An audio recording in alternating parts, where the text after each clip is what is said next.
Hello student, Physics class 11th, Chapter 4, Motion in Plane, Part 5.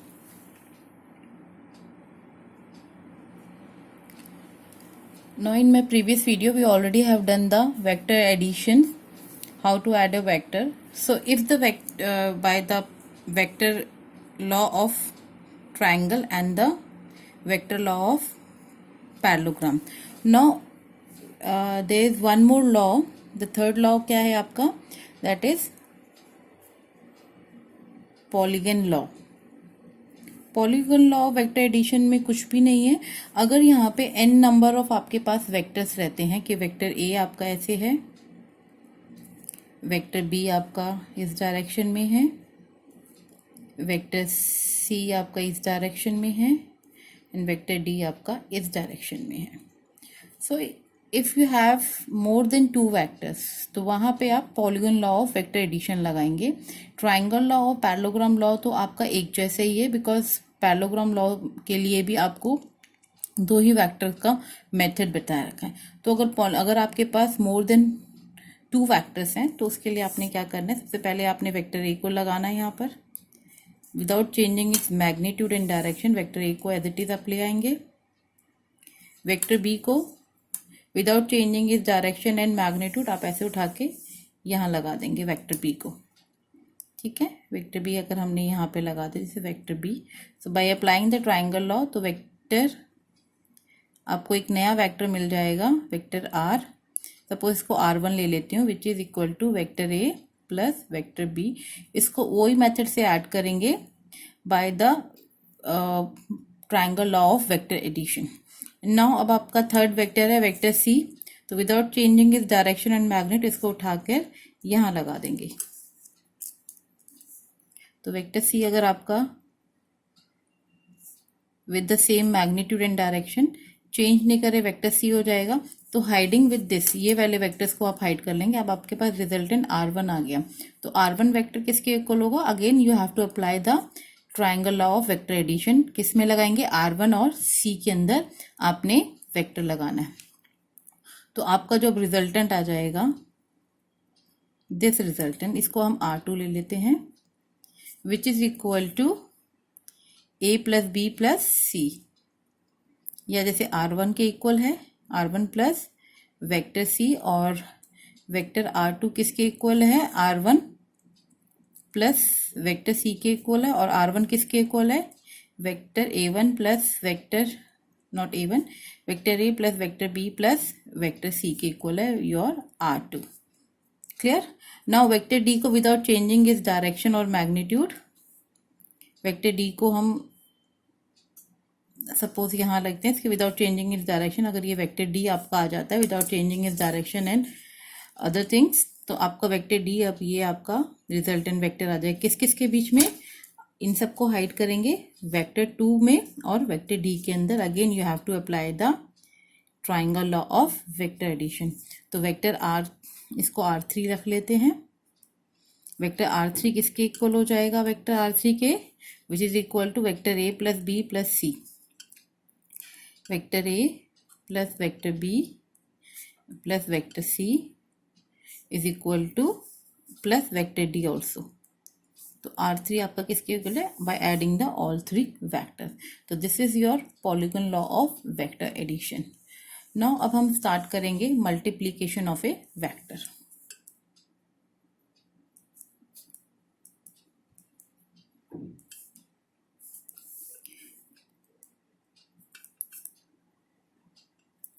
Multiplication of a vector में सबसे easy सबसे पहले करेंगे multiplication bye a real number. अगर n कोई आपका रियल नंबर है और उसे वेक्टर से मल्टीप्लाई करेंगे तो आपको जो वेक्टर मिलेगा n times the real number मिलेगा. और अगर कोई नेगेटिव रियल नंबर है तो अगेन वेक्टर से अगर मल्टीप्लाई करेंगे तो you will get a negative n times of vector a मिलेगा, where n is your real number. ठीक है, सेम यहाँ पे रियल नंबर भी हो जाता है अगर आप स्केलर से मल्टीप्लाई करते हैं. Multiplication bye scalar quantity. Suppose कोई एक वेक्टर ए है और आपने स्केलर से मल्टीप्लाई करना है। स्केलर मतलब सपोज वेक्टर ए आपका 10 न्यूटन्स का है, ठीक है, और स्केलर जो आपका है is not a vector, scalar आपका है 10 है, ठीक है। तो आपने मल्टीप्लाई करना है विद द स्केलर, तो scalar into multiply by vector, you will get a 10 into, या you will get 10 into 10 newton, you will get a 100 newtons आपका आ जाएगा, मल्टीप्लाई विद द स्केलर। एक और टाइप का आपका वेक्टर रहता है which is called as a zero vector, इसको हम नल वेक्टर भी बोलते हैं, जीरो वेक्टर और नल वेक्टर। तो इसमें क्या होता है, इट हैज जीरो मैग्नीट्यूड, इसका मैग्नीट्यूड जीरो होता है, एंड एन आर्बिट्री डायरेक्शन, कोई भी डायरेक्शन में इसको हम जीरो वेक्टर को ले सकते हैं। तो और इसको डिनोट करते हैं, जीरो को एक वेक्टर से रिप्रेजेंट कर देंगे, तो ये आपका क्या हो जाएगा, जीरो वेक्टर, या फिर इसको नल वेक्टर बोलते हैं। रिप्रेजेंटेशन बता रही हूँ मैं आपको उसका, ठीक है। और ये मिलता कैसे जीरो वेक्टर, अगर जीरो को किसी वेक्टर से मल्टीप्लाई कर देते हैं आप, तो will get a zero vector, या फिर किसी वेक्टर को ऐड कर देंगे उसी के नेगेटिव वेक्टर से, again you will get a zero vector.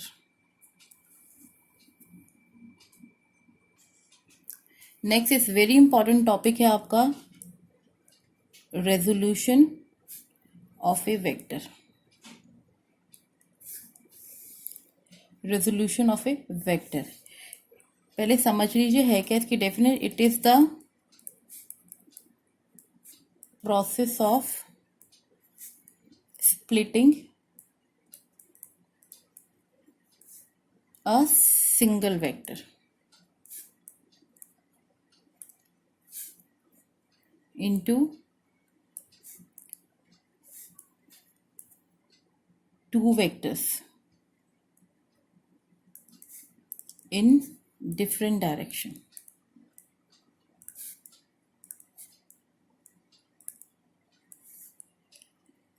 which produce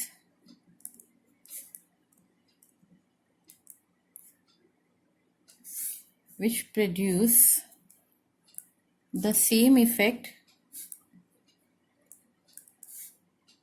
as is produced by the same effect as produced by the single vector alone। Means क्या है इसका, जैसे अभी हमने करा था कि वेक्टर ए आपको गिवन है एक यहाँ पर, और ये वेक्टर बी गिवन है यहाँ पर, ठीक है। और इन दोनों का जब हम इफेक्ट लेते हैं, वो हम जो उनका रिजल्टेंट निकलता है that is vector are is equal to A और बी के एडिशन से निकलता है, that you already have done in your vector addition. So क्या अब ऐसा भी हो सकता है कि किन्हीं इसके हम इफेक्ट को दो रेक्टेंगुलर कंपोनेंट में भी डिवाइड कर सकते हैं। अगर हमारे पास सपोज ये आपके एक्सिस हैं, X axis and Y axis, तो सपोज यहाँ पे एक वेक्टर ए है, this is your vector A, ठीक है। तो क्या हम एक सिंगल वेक्टर को भी दो में डिवाइड कर सकते हैं, जैसे यहाँ पर है वेक्टर आपका निकल कर है वेक्टर आर, जो मिलता है आपको ए और बी के एडिशन से मिलता है। तो अगर हम इसको कार्टेशियन कोऑर्डिनेट या रेक्टेंगुलर कंपोनेंट्स में देखते हैं, तो वेक्टर ए अगर आपका होता है x I plus Y J plus Z के, ये आपका वेक्टर ए है, ठीक है, and it is making an angle theta with the x axis. अब एक चीज आप ध्यान रखना, मैं आपको एंगल्स का बता देती हूँ which is very important topic before coming to the resolution of the vector. एक चीज आप समझ के रखिए कि एक वेक्टर आपका ये है और दूसरा वेक्टर आपका सपोज ये है, अब इस वेक्टर को हमें ऐड करना है, तो या हम इसको ऐड करेंगे तो सिंपल अभी आपको सिखाएगा कि उसे उठाकर आप यहाँ रख लीजिए तो वेक्टर ऐड हो जाएगा। तो आपने वेक्टर ए को और वेक्टर बी को इसके पीछे लगा दिया। अब पूछते हैं कि इन दोनों के बीच का एंगल कौन सा, व्हाट इज द एंगल, इन दोनों के बीच का एंगल कौन सा मानेंगे, क्योंकि वेक्टर ए को अगर हम इस थोड़ा सा एक्सटेंड करते हैं इस लाइन को तो एक एंगल ये बन रहा है और एक एंगल ये बन रहा है। Which is your angle between vector A and vector B. तो वेक्टर ए और वेक्टर बी के बीच का जो एंगल होता है वो हमेशा स्मॉलर एंगल लेंगे। You always have to take the smaller angle. मतलब अगर मैं उसे उठा के यहाँ पे लेकर आई हूं तो ये आपका स्मॉलर एंगल बनेगा, ना कि ये एंगल बनेगा। सेम अगर इसको हम यहाँ पे ले आते हैं, वेक्टर बी को मैं यहाँ पे ले आती हूँ तो ये वाला थीटा होगा, ना कि इसका दिस वन। ठीक है, तो ये याद रखना, हमेशा जो स्मॉलर एंगल बनेगा किन्हीं भी दो वेक्टर्स के बीच में वो ही आपका थीटा एंगल होता है, उसी को आप एंगल थीटा मानेंगे। ये आपको ध्यान रखें कि बच्चे अक्सर इसमें बहुत गलती करते हैं, which is your angle theta. ठीक है, तो ये तो आपकी it is a different thing. अब यहाँ पे suppose vector A x axis के साथ एंगल थीटा बना रहे हैं, तो इस वेक्टर को हम दो अलग अलग वेक्टर में रिजॉल्व कर लेते हैं। तो इस वेक्टर को मैंने एक्स एक्सिस के अंदर रिजॉल्व करके लिखा ए कॉस थीटा, क्योंकि जिसके साथ ये एंगल बनाता है वेक्टर वो वाली एक्सिस पे हमेशा आप कॉस थीटा लोगे और यहां पे लोगे ए साइन थीटा। क्लियर? अगर मेरे पास किस तरह से लिखेंगे, तो हमने इस वेक्टर को, वेक्टर ए को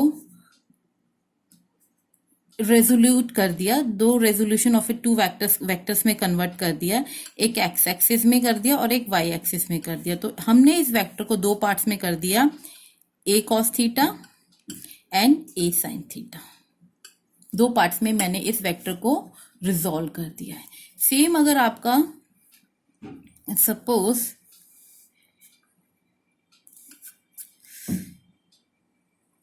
ये वेक्टर है, वेक्टर पी ले लेती हूँ इसको। ठीक है, I am taking vector P this side. अब ये आपका वाई एक्सिस है और ये आपका एक्स एक्सिस है। सो अगर ये एंगल थीटा बना रहा है वाई एक्सिस के साथ, suppose if vector P is making angle theta with Y axis, तो इस डायरेक्शन में लूंगी वाई कॉस थीटा और अब मैं लूंगी यहाँ पे Y sine theta, sorry P cos theta और यहाँ पे लूंगी मैं पी साइन थीटा। तो मैंने वेक्टर पी को रिजॉल्व कर दिया दो वेक्टर्स के अंदर। एक्स डायरेक्शन में तो मैंने एक्स डायरेक्शन में, this is X direction and this is Y direction. क्योंकि ये एंगल थीटा बना रहा है वाई एक्सिस के साथ, रिमेंबर दिस, ये एंगल थीटा बना रहा है वाई एक्सिस के साथ, तो जो एक्सिस वाई एक्सिस के साथ एंगल बना रहा है वहां पे मैं हमेशा कॉस थीटा लूंगी। तो वाई एक्सिस में पी कॉस थीटा रहेगा और एक्स एक्सिस में आपका रहेगा पी साइन थीटा। ठीक है, this is all about the resolution of a vector. Vector को किस तरह से आप दो कंपोनेंट्स में रिजॉल्व कर रहे हैं, कि एक का जैसे हमें दो वेक्टर का इफेक्ट आर में दिखाई दे रहा है, ऐसे ही हम सिंगल वेक्टर को हम दो वेक्टर्स में अलग अलग डिवाइड कर देते हैं और इसका जो इफेक्ट आएगा वो इनके एडिशन से ही आएगा। क्योंकि यहाँ पर आपका अगेन ये पैरेललोग्राम लॉ लगाएंगे तो आपका again you will get the same result. जो इसका इफेक्ट होगा वो इन दोनों के एडिशन के इफेक्ट के इक्वल होगा। This is all about the resolution of vector and this is very important. बहुत सारी जगह डेरिवेशन में हम रेजोल्यूशन ऑफ वेक्टर करेंगे, बस आपको ध्यान लेना है जिस एक्सिस के साथ वो थीटा बनाएगा उस एक्सिस पे आपने कॉस थीटा लेना है और दूसरी एक्सिस पे आपने वाई एक्सिस पे आपने साइन थीटा लेना है। This you have to remember, this is very important.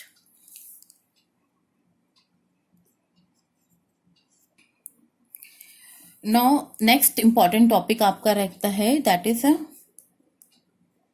Product या मल्टीप्लीकेशन ऑफ टू वेक्टर्स।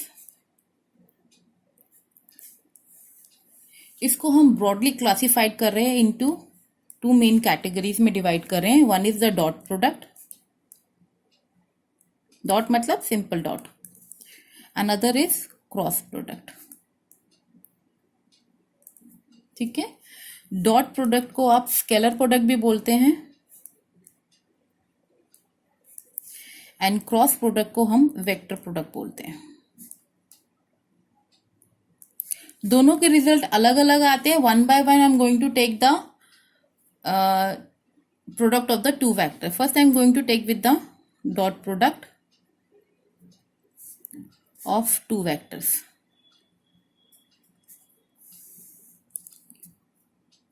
इसको हम स्केलर प्रोडक्ट भी बोलते हैं।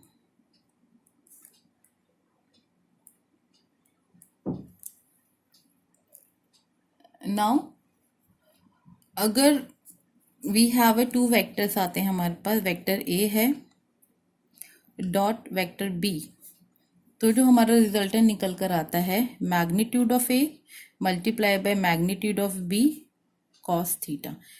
Cos theta, theta is the angle between A and B. This is your dot product. और cos theta को लिखते हैं हम, यहीं पे लिख सकते हैं, कॉस थीटा निकल कर आएगा that is vector A dot vector B upon magnitude of A multiply by magnitude of B. ये आपका result from the dot product है। अब ये आता कैसे है, कैसे ये आएगा? Let us see certain rules for dot product. अब आपको कुछ रूल याद रखने होंगे, rules for dot product. This is important, rule for dot product. आपने अभी देखा आई जे एंड के, मैंने आपको बताया था I J and K are, I cap J cap and K are the unit vector along the three axis है। So आपने I J and K, I cap J cap, इनको साइक्लिक ऑर्डर में ही याद रखना है कि आई के बाद जे आएगा, जे के बाद के आएगा, के बाद आई आएगा। You have to learn them into a cyclic order में ही याद रखना है, ठीक है।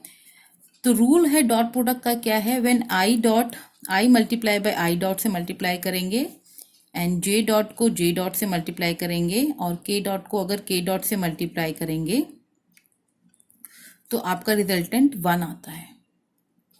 एंड अगर आई को जे के साथ किया या फिर जे को के साथ किया या फिर के को आई के साथ मल्टीप्लाई करेंगे, every time you will get अ 0, आपको 0 मिलेगा। दिस इज द रूल, ये आपको याद रखना है।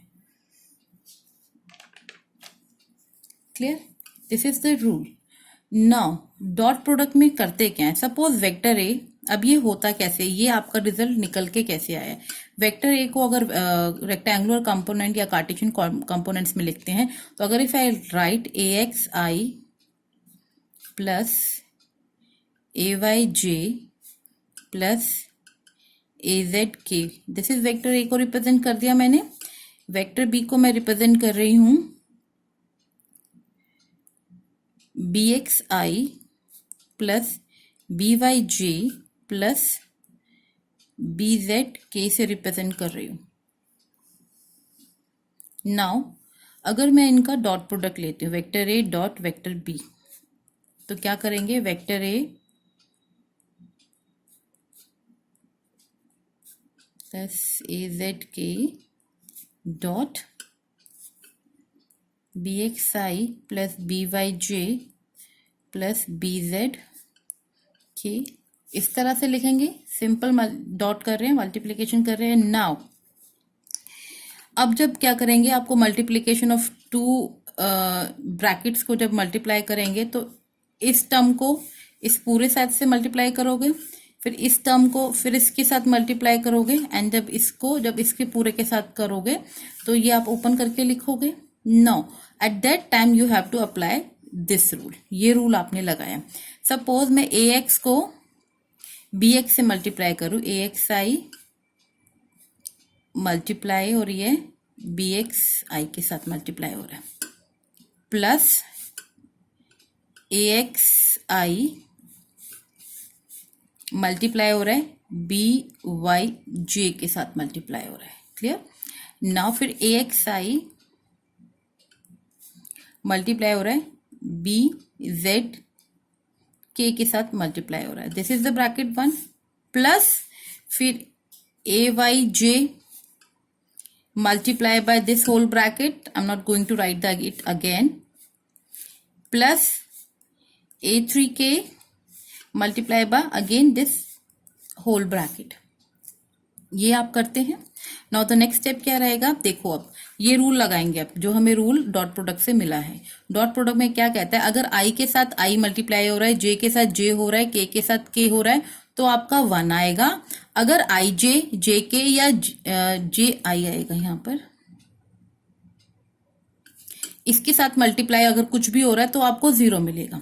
नाउ सी दैट, ये पहली टर्म आपको मिल गई है, क्योंकि पहला आई के साथ आई करेंगे तो आपको मिलेगा AXI BXI और आई डॉट आई क्या हो जाएगा 1, तो ये क्वांटिटी आपकी 1 हो गई। बाकी AXI आई और जे वाला 0 हो गया, ऐसे ही आई और के वाला 0 हो गया, तो ये टर्म आपका 0 हो गई। This term will be 0 and this term will be 0। Same with the second bracket, आपका जो जे वाला होगा, पहले इसको जब आई से करेंगे तो 0 मिलेगा, इस टर्म को AY जे को BY के साथ मल्टीप्लाई करेंगे तो जे के साथ बाय द रूल आपको 1 मिल रहा है, तो ये क्वांटिटी रहेंगी। Rest of the multiplication by I और के आपको 0 मिलेगा। Now in the third one also, K को जब आई के साथ करेंगे तो के के साथ जब डिफरेंट एक्सिस को मल्टीप्लाई करेंगे तो आपको 0 मिलेगा। जे के साथ मल्टीप्लाई करेंगे अगेन 0 मिलेगा। बट के को अगर के के साथ मल्टीप्लाई करेंगे तो के को जब डॉट के साथ मल्टीप्लाई करेंगे तो यू आर गेटिंग द 1। तो यहां पर भी थर्ड ब्रैकेट के अंदर तो जो आपका के वाला होगा AZ मल्टीप्लाई बाय BZ, ये आपको 1 मिलेगा, बाकी रेस्ट ऑफ द थिंग्स आपकी 0 हो जाएगी। तो A डॉट B का क्या रिजल्ट निकल कर आता है आपका,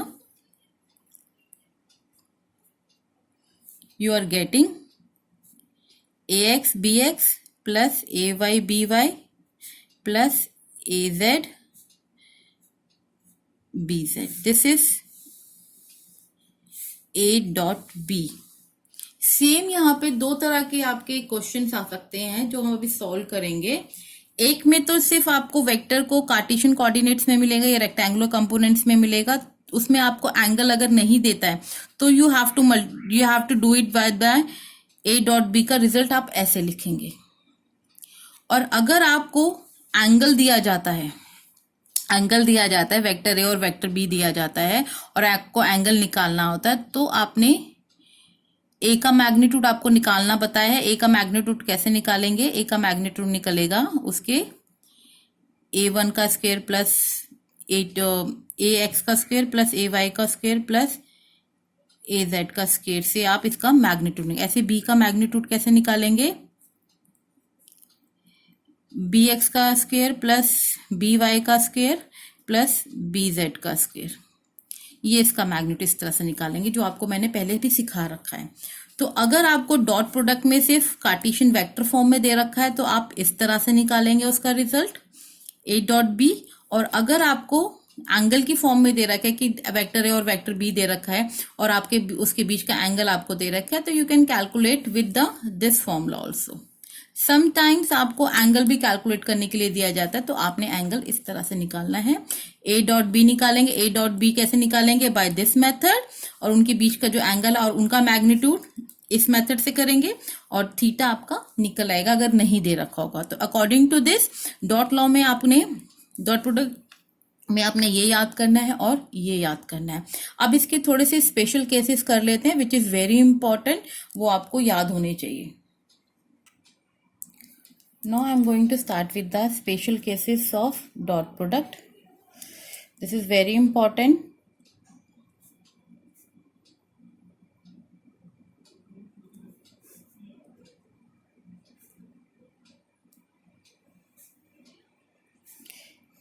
केस 1 है आपका, when two vectors are parallel, theta is equal to 0 degree होगा आपका, and cos theta is cos 0 आपका, कॉस 0 डिग्री आपका 1 हो जाएगा। तो A dot B, vector A dot B आपका हो जाएगा magnitude of A, magnitude of B, cos theta, and since cos theta 0 degree रहेगा which is equal to A B. तो simple vector A dot vector B, A cross A dot vector B is equal to, अगर theta उन दोनों के बीच के 0 angle तो उनका सिंपल मल्टीप्लीकेशन हो। सिंपल मल्टीप्लीकेशन, एक्स को एक्स के साथ ए एक्स को बी एक्स के साथ मल्टीप्लाई करेंगे, simple multiplication of their coefficient of I J and K को मल्टीप्लाई करेंगे। This is for if the two vectors are parallel. Second है आपका when two vectors are perpendicular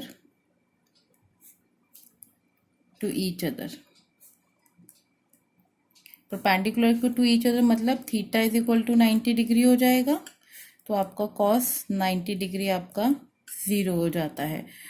तो A vector dot vector B is magnitude of A magnitude of B cos 90 degree, तो which is cos 90 आपका 0 हो गया, तो A dot B is equal to 0 हो जाएगा।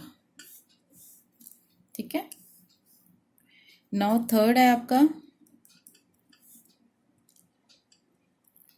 When two vectors are anti parallel. Anti parallel का मतलब होगा इनके बीच का जो एंगल है थीटा क्या है, 180 डिग्री है। इनके बीच का एंगल का थीटा कितना है, 180 डिग्री है। तो 180 डिग्री मतलब कॉस 180 डिग्री आपका -1 हो जाएगा। तो A vector A dot vector B क्या निकल कर आएगा, magnitude of A magnitude of B cos 180 degree which is equal to vector A vector B sorry magnitude of A magnitude of B -1। तो simple क्या हो जाएगा, vector A dot vector B is equal to minus of A B. This is the 3 cases on which the question we will do the question based on this. अब इसका जो रहता है important examples which is very important, ये आपको ध्यान रखने हैं कि कौन कौन से एग्जाम्पल आपने डॉट प्रोडक्ट के साथ आते हैं। तो डॉट प्रोडक्ट के साथ आपका एग्जाम्पल नंबर 1 आता है वर्क डन के जितने भी क्वेश्चन आएंगे तो वर्क क्या हो जाएगा, work done is vector force is a vector and displacement is also a vector. यहाँ पे एफ क्या है, यहाँ पे एफ है फोर्स और एस क्या है, यहाँ पे डिस्प्लेसमेंट वेक्टर। फोर्स वेक्टर है और डिस्प्लेसमेंट, ये आपको मैंने वेक्टर्स के साथ में पहले बताया था कि displacement is a vector quantity, ऐसे ही फोर्स आपका वेक्टर क्वांटिटी है। सेकंड जो रहेगा आपका मैग्नेटिक इंस्टेंटेनियस बताया था,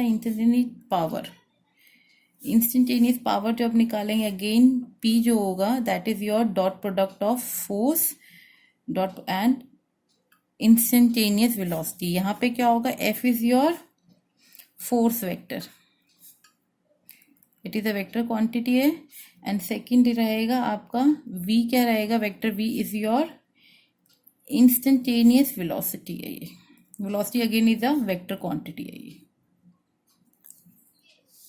थर्ड एक और एग्जाम्पल रहेगा आपका मैग्नेटिक फ्लक्स, इसको रिप्रेजेंट करते हैं फाई से। तो phi is equal to vector B dot vector A. यहां पर बी क्या है, it is a magnetic field intensity, magnetic field हो गए again it's a vector quantity है। और ए क्या है आपका, area vector. So these are the example, again ये भी वेक्टर क्वांटिटी है। तो मल्टीप्लीकेशन ऑफ टू वेक्टर आपको क्या मिलता है, स्केलर मिलता है। ऐसे ही मल्टीप्लीकेशन ऑफ टू आपको स्केलर मिलता है, मल्टीप्लीकेशन ऑफ टू वेक्टर आपको डॉट प्रोडक्ट में स्केलर मिलता है। That's why it's called as the scalar product. So this is important, you have to remember all these points, and in the next video we are going to perform some numerical which is based on specially on the dot product. Good day everyone.